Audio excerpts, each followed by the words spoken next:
I'm Greg Hunter. Welcome to USAWatchdog.com. With a special guest. We haven't had him on in a while. I can't have him on enough. He's a brilliant guy.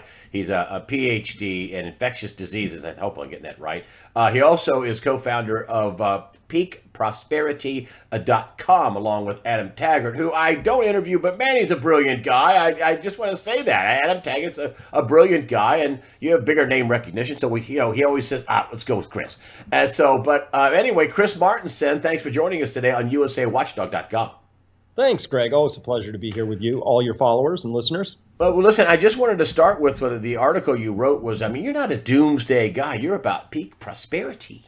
Mm-hmm. You're about making it, man. You're about beating the system, and here's what you got to do. And you've gotten tons of brilliant work on your website, peakprosperity.com. We'll talk about it at the end of the interview. But you wrote a piece called Brace for Impact. And let's just start with why. Why have you written a piece just less than a week ago, Brace for Impact? Why? Because, Greg, we're not doing anything other than steering towards a cliff edge here at this point in time. So we had the 2008 great financial crisis. We should have learned a couple lessons. We didn't learn some lessons there. In fact, we just enshrined those lessons into something that I think is going to really bite us. And so the Federal Reserve, the plunge protection team, all the organs of state are all geared towards one thing only, and that's giving more money to rich people. So I believe we're in the fourth turning. I believe Neil Howe's and Strauss's thesis that you have these various generational turnings, that one of the hallmarks of the fourth turning is loss of faith in institutions. Well, the Federal Reserve is still held up by a lot of people as this sort of benevolent thing. They care about unemployment. They care about inflation. They care about things like that. And none of that's true. What they care about is shoveling and funneling big profits to big banks. So the Federal Reserve deserves to lose every bit of respect anybody's ever held for it. And that loss of faith will be pretty damning. But we still have Sally Mae offering loans to students, the young, the future of America, for 1,200 basis points over, what they can get it for. It's a racket. We see that you can't trust the CDC anymore. You can't trust the WHO if you ever could. You can't trust all these major institutions are failing us, but none more comprehensively than the Federal Reserve. The impact I want people to brace for, Greg, is the idea that they're just going to run this magic money printer until something breaks. I see that breaking in the next year or two at the latest at this point in time. So I want people to be ready for that. What have I done? I have cows and chickens and a garden right now. That's the kind of bracing I'm talking about. Oh, yeah. We were talking about this in the pre-interview, and that was the Goldman. I even brought it up in my weekly news wrap-up. Goldman Sachs had an obscene profit quarter. Obscene profits in the second quarter. Obscene. And then you have rich people like, millionaires for taxes or whatever it is. Taxes. And how about we just stop all the bailouts? Forget a few $1 billion in taxes. You got trillions in bailouts, you incompetent boobs. That's what we're talking about here. We're talking about not somebody, a husband and wife making $150,000 a year as a firefighter and a nurse or whatever, as a professor and something else. We're talking about people who make billions of dollars feeding at the public trough. Yeah, well, that is what we're talking about. It's deeply unfair. That's the biggest problem with this. And how, we are a social species. We like things to be fair. So if we see that the rich, the elites, Team Elite is busy running a magic money printer and handing it to themselves, right? Yeah. Then everybody else is sort of like, well, but for you, you're kind of on the hook. If you have a 401k loss, you better figure out how to make that up. If you can't figure out how to make your mortgage payment, geez, that's tough. I hope you have a bridge all scoped out that somebody else doesn't already have scoped out for their family. It's very Darwinistic below a certain level. Above another level, laws don't apply, rules don't apply. What is the Fed doing? The Fed isn't just bailing out because of COVID. That's a BS story. Their bailout started, back in the mid 90s, and they've persisted all the way through. And here's the number one thing the Fed exists to do: to take speculators who are leveraged up, well-connected insiders, and prevent them from taking any losses. So in September 2019, there's these funny plumbing in the system starting to break. The repo rates are starting to break. It looks like, oh no, there's some problem. The Fed won't admit what it is. We now know what it was. There were a few very well-connected insider firms like Citadel were engaging in a thing called basis trades, where they were speculating on the difference between the futures price and the cash price for treasuries, U.S. treasuries. They minted money for decades off of that stupid thing. Just in there, by the way, if you can make money for free, it's not investing, it's not trading, it's risk free. So that's what they were doing. But all of a sudden, the risk actually returned. It looked like they were going to face some losses, and that would be normal. And the Fed said, nope, not on our watch. And of course, pay no attention to the fact that the former Fed chair, Ben Bernanke, is a chief advisor to Citadel right now. That's little revolving door. I did not know this. This is good. It's scoop information. What happened in the blow up? I mean, they put $500 billion on their balance sheet. The Fed in September to the end of the year, they $500 billion, which is chicken feed now. They doubled their balance sheet, but still, they spent a lot of money. Huge amounts. And of course, that bleeds into everything when they throw that much money out into the marketplace. And I see all these people, Fed apologists, just awful, saying, oh, the Fed isn't trying to make, financial asset prices go up. And of course they are. That's the one thing that they do. But they only step in when it's clear that the big banks, the large speculators, the elites, the Wall Street firms are about to actually lose money. Somehow it got enshrined as Fed policy over the past couple of decades that Wall Street firms should only ever make money, never lose money. Now, you or I, the Fed doesn't care. You can lose all the money in the world and they're happy with that. But when it comes to Wall Street losing money, the Fed picks winners. They've chosen that big firms on Wall Street should never experience any losses. Well, that's maddening. It's angering. So when people say, oh my gosh, George Floyd got killed, Chris, and now we have all these protests, I'm like, time out. That was just the spark that landed on a very large pile of tinder that included, yes, there's racial injustice and there's a lot of friction around that. But look at the student loan racket that's been going on. Look at the healthcare or the sick care racket, as I call it. Like, hospitals think nothing of completely bankrupting you at your moment of most critical need, right? We have a rapacious healthcare system entirely. We've got just everywhere you look, people are being taken advantage of. And so that's the tinder. And then the sparks are things like George Floyd. That's a spark. But I actually think, Greg, the real spark for people really ought to be Goldman Sachs earnings this last quarter. By the way, I had to put some air quotes around earnings because when I earn money, I have to work for it. Goldman Sachs didn't earn that money. They just executed some trades for the Fed. They front ran those trades so they could get some extra basis points out of it. And the Fed basically just handed them billions and billions and billions of dollars for doing absolutely no service to society. Not one bridge got built. Not one business was saved. Not one person has a better improved quality of life beyond the Goldman Sachs employees because of that service they performed for the Federal Reserve. It's disgusting. And that's leading to the reason I care. People, why do I care, Greg? Listen, can I let it go that some bankers make obscene profits? Sure. But I think this is ruining our society. This is the kind of thing that I believe led Plutarch way back a couple thousand years ago to say the oldest and most fatal ailment of all republics is a gap between the rich and the poor. Well, the Federal Reserve is busy enshrining and ensuring that we have the largest, most steepest wealth pyramid we've ever seen. They're a racist organization, if you look at it that way, if you care about this whole movement that's afoot right now. We're trying to seek racial more equality. Well, the Federal Reserve is busy funneling money to just a very, very few elite households, which happen to be overwhelmingly not people of color, right? Or however you want to look at this. But I just look at it as the Federal Reserve is creating the conditions that lead to a future that I don't want to go towards. I don't want to live in a place where mobs rule and people are unhappy and riots are happening and small and medium-sized enterprises are crushed by this stuff. This is what the Fed is doing. This is what people need to understand. If you think what happened to George Floyd was bad, you're going to really hate what the Federal Reserve is up to because they are the entity most responsible for most of the pain that we see going on around us. And by the way, I wrote the article, Brace for Impact, which people can find at peakprosperity.com/brace.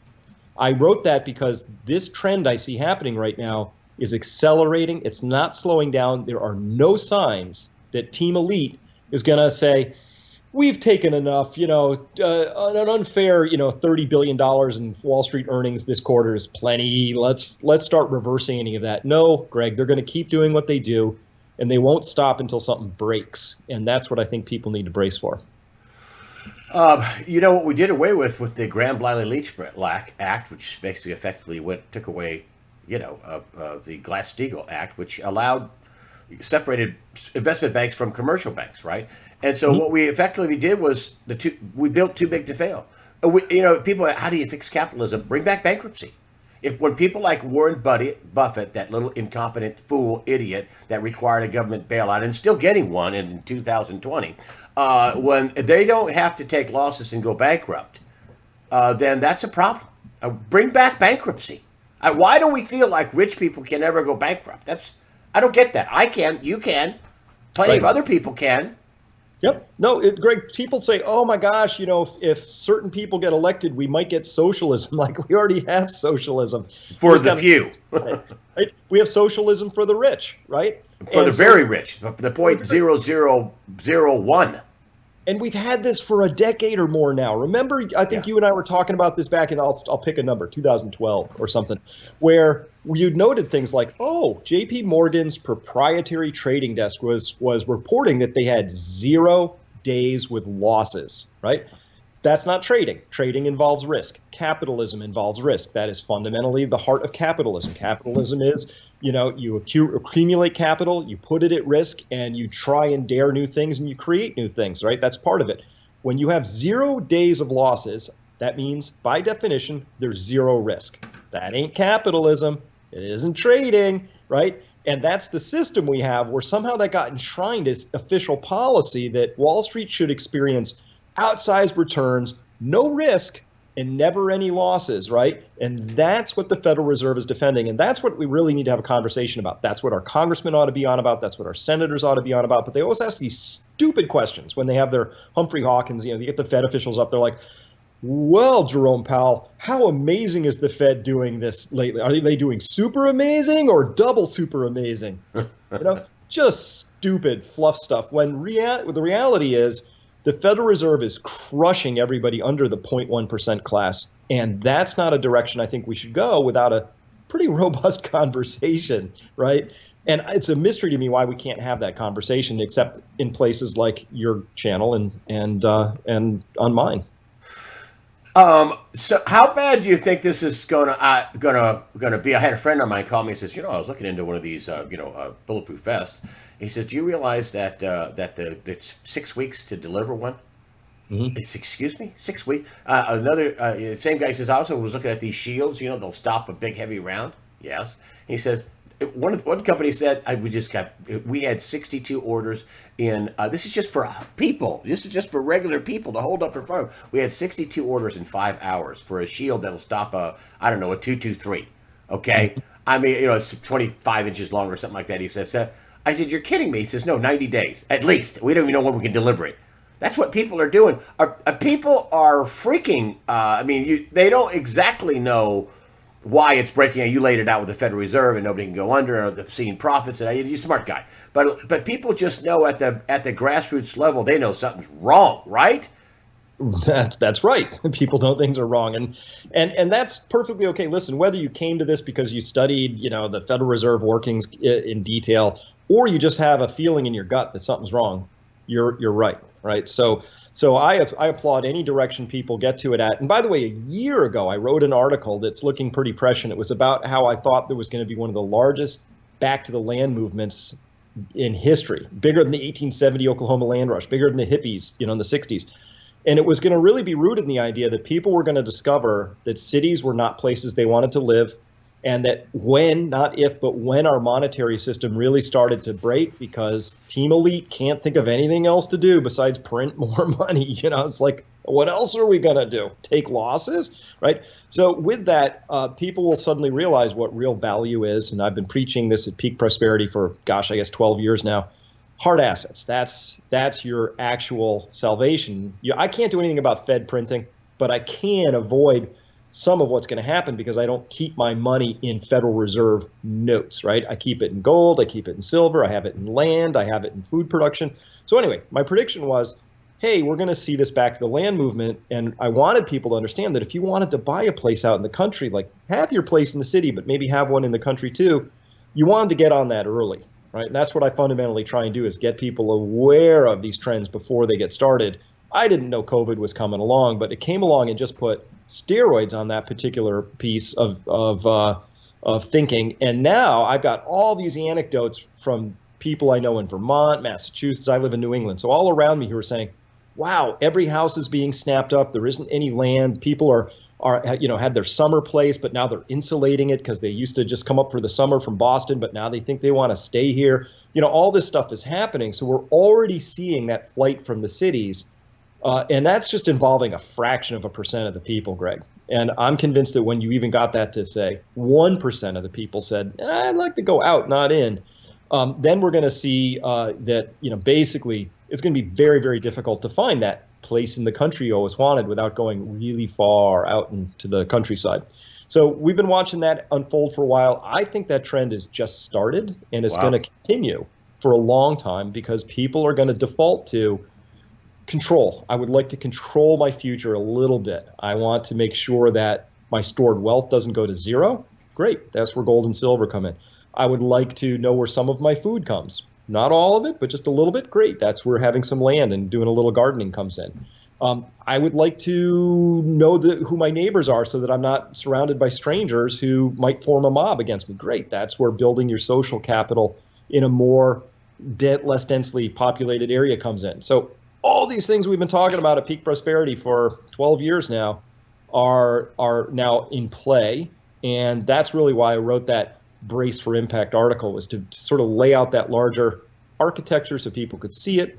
But I don't care about people having information, Greg, if they don't take action on it. So that's what I really want. I want people to think about how they're going to protect themselves, their loved ones, work with their neighbors more closely. And basically, I think we have to return to it's not sort of make America great again, but we have to return to some founding principles that I think were important to making this country great as well as every other country. And that's rooted in this idea of integrity.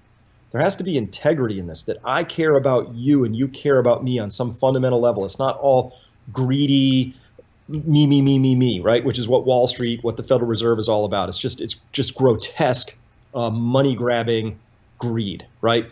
And people are hungry, I think, for this idea of control and integrity and knowing what's going on and getting a little bit of certainty back, because if you follow what the power structures, DC, Federal Reserve, blah, blah, blah, all those guys are up to, they're creating a lot of uncertainty except around this one point.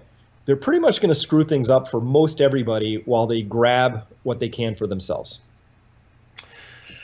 Yeah. That's why people are getting defensive gear, bulletproof vests. I'm sure a lot of people are getting ammunition and guns. I don't know. I was surprised when my friend called me. They said, "Do you know that?" Because he wants defensive stuff, right? And so, but anyway, I'd be remiss if I didn't talk to you about your COVID routine every day, almost every day on Peak Prosperity, and now your YouTube channel. You're a PhD. I want to say epidemiology. Did I get that right? Pathology. What is it? Pathology. Pathology. Okay, pathology. So up close, I mean, you're an expert in infectious disease and in microorganisms that can kill you or make you sick, correct? Correct. Yes. Yeah, Okay. Good. All right. I got that right. But you get your YouTube channel has blown up. You told me in the pre-interview they don't. You have 100,000, 200,000 plus views on your videos. They don't pay you much, if anything at all. They restrict your payment, and yet you keep pumping this stuff out. Which would probably make a good case for people to go over to peakprosperity.com and maybe you might think about joining up, because you got a lot of great content over there, a lot of great content. So, but let's talk about the COVID thing. Are the numbers real? I mean, I see reports every day. Like, for example, we had a doctor saying that they counted a motorcycle accident as a death. Now the White House is sending all the hospital information to Health and Human Services and not to CDC. To your point, nobody trusts the CDC anymore. What's going on with the COVID? Is this real? Are we going to get another shutdown? Are they trying to kill the economy? What's going on, Chris Martenson? Well, the first thing to understand is that all the statistics are just horrible at this point in time. So I'm not trusting any of them. The only one I kind of trust is all aggregated all the way at the top is called excess deaths. And we don't know why people died, but you can just count dead people, right? And so and you can compare those against a 5-year trend line and say, do we have more or less? And by the way, COVID is going to both be contributing positively to excess deaths and also helping to contribute it negatively, because part of our excess deaths would be all the billions of miles people travel to and from work. So we're getting car accidents. and they die. And so those aren't happening, right? So it turns out staying home is actually safer for people. They're not getting drunk and falling off the subway platform or whatever they're doing, right? So COVID is contributing both directions. And so when you look at that, you say on balance, where is this thing? And it turns out there's a bunch of excess deaths in the system. So I trust that number.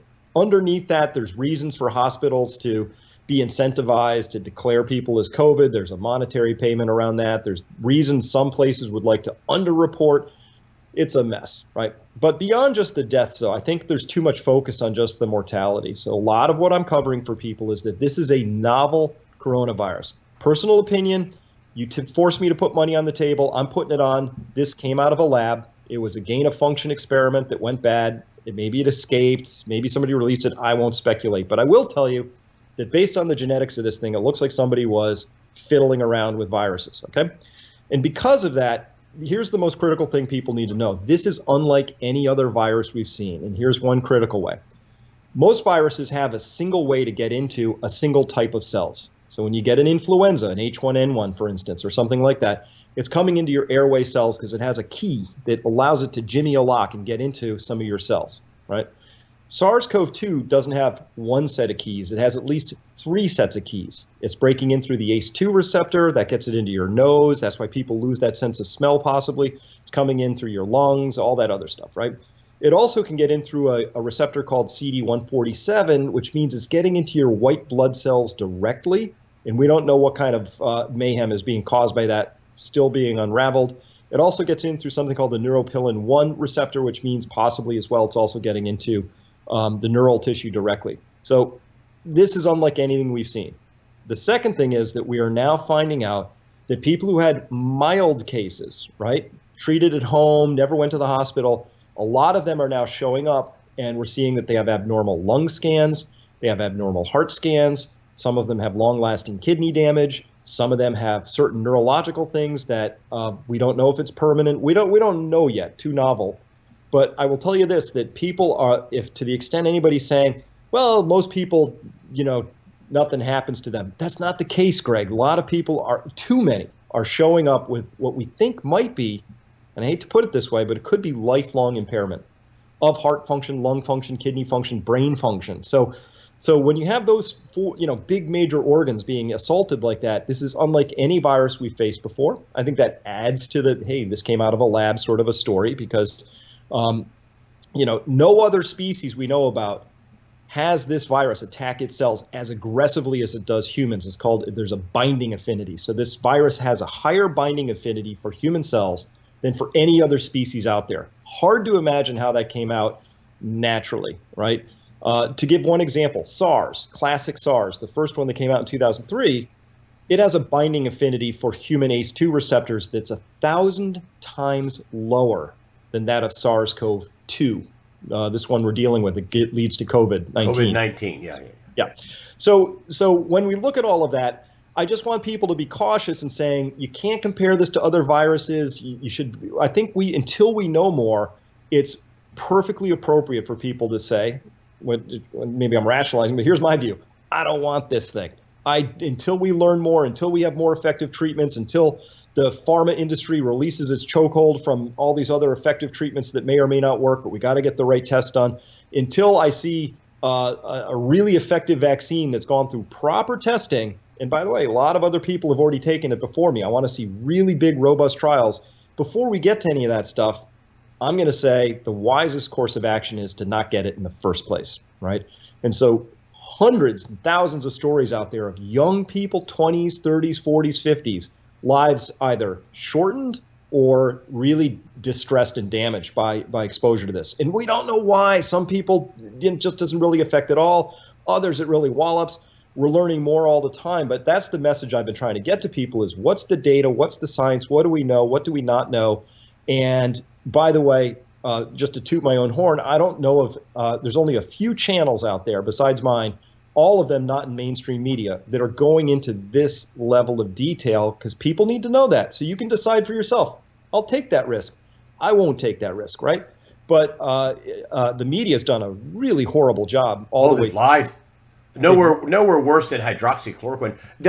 First of all, does hydroxychloroquine work early on. I mean, you have Zelensky. Dr. Zelensky's treated 2,200 patients. You've had Didier Raoul in France, who's got 1,000-person study, probably bigger than that now. It's 90 something percent, 92, 97, 99. I mean, it's if you take it early. Does hydroxychloroquine work, and does the science point to it working? You are a PhD. You are a scientist in part. Does it work? Hydroxychloroquine and zinc and Z-Pak. Well, by the way, we should be able to answer that extremely definitively, yes or no, today, based on having, there's just a few things we needed to have. And I first put out the study design protocol that I thought we should see back in April. April 27th, I think, was the video I did this in, where I said, hey, this is easy. Randomized, double-blind, controlled study with hydroxychloroquine, giving reasonable doses, plus zinc. You got to have the zinc in there. And then plus or minus azithromycin just to parse it all out. But otherwise, just put it in there if you think, who cares? We just want to see if this works or not. We could have had that data months ago, and we don't have it. And the reason we don't have it is we have all these studies that have come out, Greg, that were designed to fail, right? Hydroxychloroquine is an antiviral. When you take Tamiflu, read the package on Tamiflu, right? It says, must be taken within 48 hours of exposure. After that, doesn't really help, right? Why? Because the antiviral stops the virus from replicating. That's, after it's already fully replicated, and then you administer it, of course it doesn't do any good. That would be like administering an airbag to a patient after they've crashed their car. Like, probably doesn't help, might even hurt, right? That's what all these big trials have done. The recovery trial in the UK. Oh, that's awful. They administer toxic doses of hydroxychloroquine after they're already in serious condition. It's designed to fail. And by the way, if that isn't mass murder or something equivalent, I mean, it's really that grotesque, right? Of the studies we've seen where they give it to people early, in almost all cases, I noticed that there's a strong, the data says this works, right? So, and you see these studies, even like we had a positive study out of the United States, which came out of Detroit, right? The Henry Ford Center said, wow, it cuts death in half if we administer hydroxychloroquine plus azithromycin. Little muddied because they also had a steroid mixed in there, so it's kind of hard to peer through. But doctors are trying to help people, so I won't fault them at all for that, But still, they said it cut it in half from 26 to 13%. But geez, you compare that to what Didier Raoult's coming up with, which has the same numbers as Lenko is coming up with. They're having death rates of 0.5%, right? So they have zinc in theirs. Should we feel great about the 13%? By the way, that atrocious UK study had death rates as high as 40%, and they sort of settled out around 28%. Just by Didier Raoult's or Zelenko's standards, atrocious results, right? And then they're all like, oh, but we give some dexamethasone, we can get that all the way down to only 20% rate of death. Like, this is horrifying. And the media has been absolutely complicit in being really excited about all the latest pharma stuff. Any little wiggle around a vaccine, especially the remdesivir trials, they were like really kid gloves, whooping it up, But if you're looking at stuff like ivermectin, if you're looking at stuff like hydroxychloroquine or a protocol I'm super excited by called the MATH Plus protocol, and the MATH all stand for different things, but heparin is the H in that, which means this is a clotting disorder. So the doctor's like, let's treat the clots then. Great idea, and it works really well. And they're giving methylprednisone in there and all that stuff, right? So it's really, it works. They have really great successes. So here's the part that's been disturbing to me, Greg. We have these things that work. We know that they work based on the results we've gotten. Why aren't we having some national thing where we go in and we go, then let's find out if they really do work. Let's go to the MATH Plus protocol doctors. Let's go to the Zelenkos. Let's find out what they have, and let's take what they think they found and put it through whatever rigor we feel we need to in order to really know for sure. Nope. That's not been happening. What we're finding instead is the stuff is either ignored or is trashed in the media, and that's been going on. And it's again, this is fourth turning stuff because all of a sudden, Greg, I'm a scientist. I love my science. I have never been more disappointed in fact, I come from a medical science background. I've never been more disappointed in science than I have been at this point in life. And I'm in love with science. I don't like being in this position, right? But we saw fraudulent data. We had that Surgisphere fraud, which most people don't know about, but it was that big trial that caused the WHO to pull hydroxychloroquine and all these studies to get shit canned. Sorry for my language here, but it was based on obviously clearly, purely fraudulent data. Lancet study, same thing, fraudulent data. There was no possible way for this tiny company out of a house in Chicago to have data feed access to 691 hospitals. Everybody should have known that. The Lancet editors should have known that. I knew that. How did I know that? How does Lancet not know that, right? But they ran it anyway, and then knowing full well they were going to have to retract it later on, and of course they did, and brought great shame upon themselves and their publication. But the damage had been done. And that's what they were there to do, was to damage the idea of hydroxychloroquine. Remember, that was and let me get this clearly. Hydroxychloroquine, zinc, early on, in your opinion, as a scientist, works, right? All these studies with the Didier, you call it, I say Raoul, is Raoul?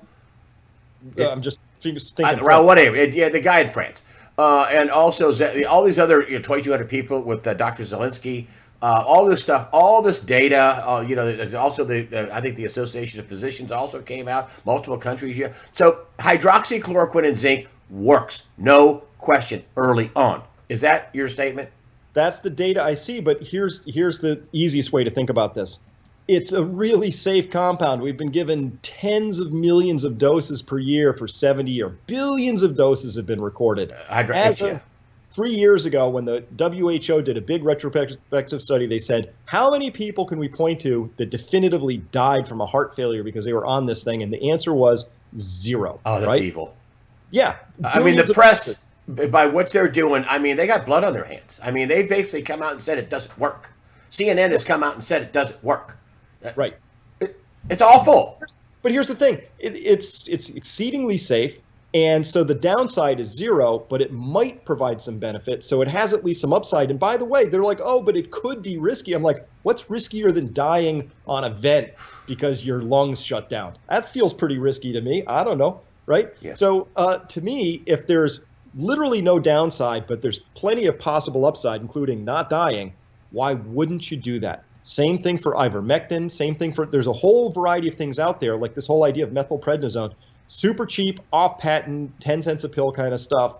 And we ought to be trumpeting that because, Greg, we get back to work. We get our country back. We get to dispense with all this crazy Orwellian stuff that's happening as soon as we get an effective treatment out there. So what should be happening, if the CDC was going to do anything useful at all, they would say, our job is to go out and collate and collect all this data. Find the little hot spots where things seem to be working. Dive in, hold that data, pull it out, and then share it as widely as possible as soon as we find out it's working.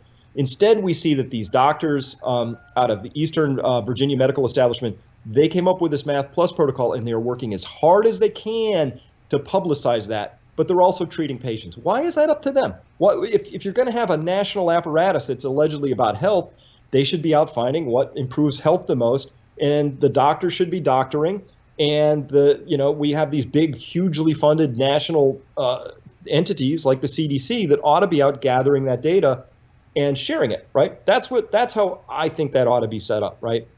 If I were in charge, right? This is how it would happen.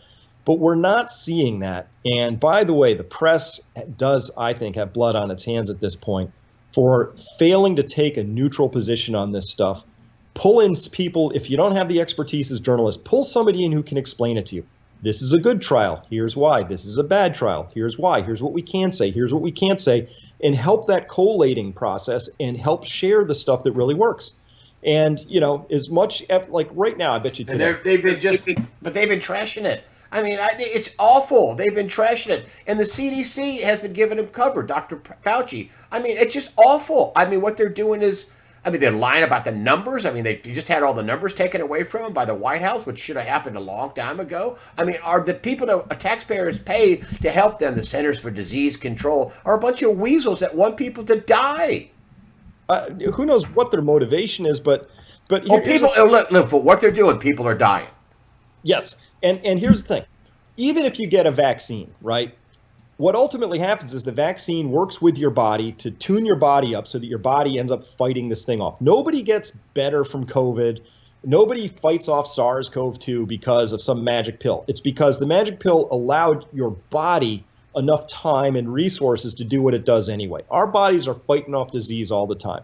So yes, let's hope for a big track which says we're going to find a great vaccine. Let's hope for that. At the same time, the second track is we should be tuning up everybody's bodies. In the French, they call it the terrain of your body, right? You want your own body to be as healthy as it can be from an immunological standpoint. And I keep putting this at the back end of every one of my YouTube programs. I'm like, here are the supplements that everybody needs that most of us are short on. There's vast amounts of science. You want the science? I'll give you all the papers you want that show that vitamin D levels are highly correlated with COVID severity. So if you have no vitamin D in your body, you're going to have a much worse time trying to fight off COVID. Very simple. We've known about this. Why aren't we collecting the vitamin D levels on every single patient who goes in so we can figure this out? Why isn't the CDC out saying, listen, we're all about making sure we get the best, with the FDA, that we get the best vaccine we can. But in the meantime, and as well as getting that, everybody should be on vitamin D. Here's what you should be taking. That just to give one example, right? There's lots of things we could be doing about that to help people's bodies, their own terrain, be more well prepared for anything that they might come across, whether it's a bacteria, whether it's the common cold, whether it's influenza, whether it's COVID, doesn't matter, right? We don't have that. Like, that's completely missing. It's all about what's the next big expensive pharma thing we can help promote and support, right? And once you sort of unravel that, you understand that the CDC is not there to promote health, and the FDA isn't there to promote health. They're there to help promote the next big thing from, the next big expensive treatment. That's where you realize, you can't trust them to have your best interest in heart. Yeah, getting the next big fancy vaccine might be a great thing. It will be. But you know what's even more important than that to our daily lives is making sure that we're healthy and that our terrain is as well adapted as it can be for any disease that we might be facing. And that would have enormous public health benefits. It would be an amazing thing. Why is it up to people like myself to sort of ferret all that out and start bringing it to people? Not my job. And by the way, as you mentioned, I'm not even getting paid for this. Google demonetized all of my work right away because and by the way, I don't speculate. I'm like, here's the data that would support this come from a lab. Here's the data that supports vitamin D. Here's the data that supports hydroxychloroquine. I'm just presenting data, but that was deemed enough of a threat to whatever business models are running out there that I was demonetized. Want you to shut up. Are we going to get opened back up? Are they going to have this cheat by mail? Is that what they're pushing for? I mean, politically, I guess I'm asking you as a scientist to comment on something politically. But are we in any kind of an arc that we're going to get this thing beaten by the November election, or is it going to get worse from now until the November election, the COVID crisis? Honestly, I think it's probably going to get better in a kind of all on its own, because if you look at the curves for almost every country out there, you see there's this big explosion in cases and then it just goes down. And it didn't really matter if it was Sweden doing it with their open, policies. It didn't really matter if it was Belgium with their very different policies, or if it was China, or if it was, it seems to follow the same course, which is you have a big explosion in cases and then it starts to die off. And I think that's at least in part because this thing spreads much more rapidly than we suspect. I think a lot more people are exposed to it than we know. I think a lot of people are exposed to it and their terrain is already pre-prepared and they would never test positive because they just get it and it clears out right away. That's got to be part of this. So to me, there's a huge number of cases that are happening that we don't know anything about. For some reason, there's a small number of people who really get spanked by this thing. And so those are the ones who I think are mostly showing up, obviously at the hospitals, but also on the positive tests, things like that. So my best guess at this point is that we're going to see big spikes in all the states that hadn't had their big spikes. You kind of have to have your spike. And then I would be surprised if it isn't true that we just see this thing start to tail off on its own, because it's already ripped through the population. Between now and the end of the year. So things get better and not worse. That's how I'm seeing it at this point in time. That said, I still don't want to get it. I don't want it. I totally agree with you. What do you do for peakprosperity.com? How do you become a subscriber? What do you get if you subscribe? Let's talk about peakprosperity.com, because you've been so gracious to come on here. Obviously, you have tons of good information. This is just one 40-minute interview, and you got millions of words and information and data and all kinds of stuff on Peak Prosperity. How do you subscribe? What do you get when you subscribe? Great questions. Thanks for the opportunity. So at peakprosperity.com, we've been running for about 12 years right now, and we have a really beautiful community of people there who are curious, intelligent, and we like to let the data lead us where it's going to go as long as it leads to action. So our belief system is that there's huge changes underway. A lot of that, some of them are monetary, so there's an economic discussion. Some of them are because of energy, whole separate discussion. Some of them because of the environment or ecological that are coming. And so when we put those three E's together, it becomes a framework for people who are ready to take action in their lives. And we build this, that's all problem definition. We've been doing a lot of problem definition here today. Our solution space, Greg, is all about how you build up 8 different forms of capital. If I could skinny it down and condense them into 3 big forms of capital, it would be your physical, your financial, and your emotional or your healthy capital. So with that, that's what we get. And our subscribers go deep in this. We talk about all kinds of things behind the paywall that I can't really talk about in public for a lot of obvious reasons. We don't live in a very free and open country at this point in time in terms of ideas.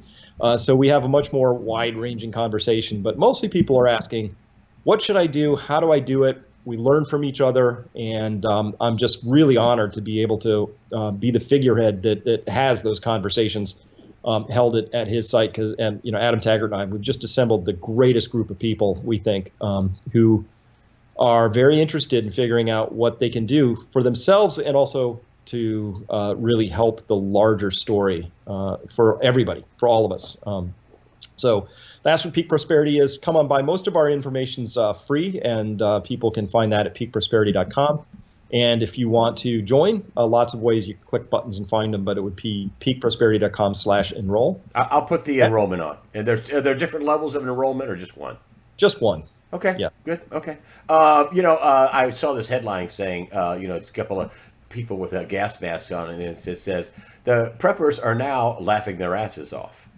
And, a couple of years ago, I thought, you get out of the country and maybe grow a garden. People are like, you don't have to do that. I mean, you don't have to. Now there's like, oh, yeah, we got to do that.